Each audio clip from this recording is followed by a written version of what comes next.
Hey folks, if you're like me, you've probably spent more time scrolling specs sheets than actually playing games, and that makes the whole buying process feel a little risky. You want a PC that won't throw a fit after a few weeks, that you can actually set up without needing a degree in engineering, and that actually just works for the price you pay.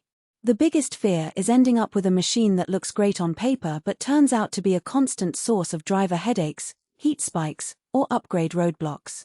That's why today I'm taking a hard look at the Skytech Gaming PC Storm, a pre-built rig that claims a Ryzen 5, RTX 5050, 16GB of DDR5 and a 1TB SSD. Link is in the description if you want to check the product details on Amazon. First off, let's talk about who this box is really built for. If you're a casual gamer who enjoys titles like Fortnite Apex Legends or even the newer Elden Ring at 1080p medium settings, the Storm's core, an AMD Ryzen 5 8400F paired with an RTX 5050, is more than enough to hit 60+ FPS in those games. It also has a 1TB NVMe SSD, so you'll see blazing fast load times and won't have to constantly juggle storage space. On the flip side, if you're a competitive esports player who craves ultra-high refresh rates, 144Hz or higher, and you're chasing max settings at 1440p or 4K, you'll start feeling the ceiling of the RTX 5050 fairly quickly. In that scenario, you might be better off waiting for a build with a higher-tier GPU or saving a bit more to go for a dedicated RTX 3060-3070. One of the first practical things I checked when the unit arrived was the out-of-the-box setup. Skytech ships the machine fully assembled, which means you simply plug in the power cord, hook your monitor to the HDMI port, and you're ready to go.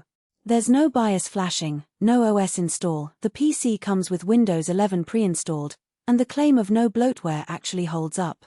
I didn't find any of the usual trial software that many pre-built vendors preload, so you can jump straight into a game or a productivity app without having to sort through a bunch of unwanted programs.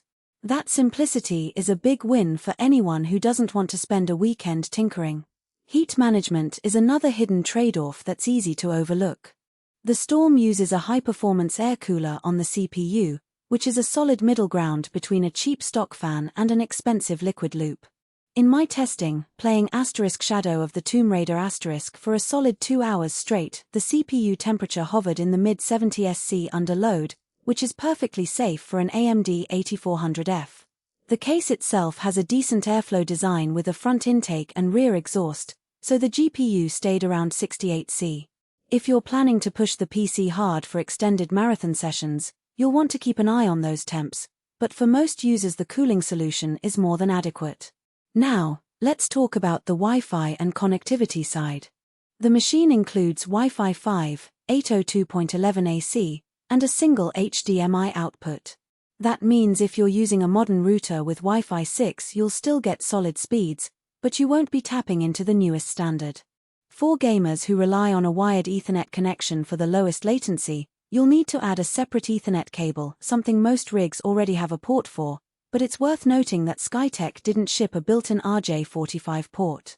If you were hoping for a plug-and-play wireless experience, you might be a little disappointed. The real value of the Storm lies in the SSD and RAM combo. A 1TB NVMe drive gives you room for the OS, a handful of large games, and plenty of room for media files. Because it's NVMe, you'll notice a noticeable drop in load times compared to a SATA SSD. Games that used to take 3040 seconds to load now pop up in under 10. The 16GB of DDR5 RAM also means multitasking is painless. I opened Chrome with 10 tabs, ran a background download, and launched Valorant without any stutter. That dual-purpose flexibility is something you usually have to add yourself when building a custom PC, but here it's baked in at a price point that feels fair for people who want both gaming and a decent work-from-home machine. On the downside, the RTX 5050 itself is a bit of a compromise. While it can absolutely handle most current titles at 1080p high settings, it will struggle with the most demanding ray-traced effects if you push the resolution beyond 1080p. The RTX branding can be misleading here. You'll get basic ray tracing, but not the full, buttery smooth experience you see in promotional videos featuring higher tier cards. So if you're the type who wants every game to look like a movie, You might feel the pinch sooner rather than later. Also, the case is fairly standard in aesthetics, no RGB fans, no tempered glass panel, which may be fine for a bedroom setup, but power users who love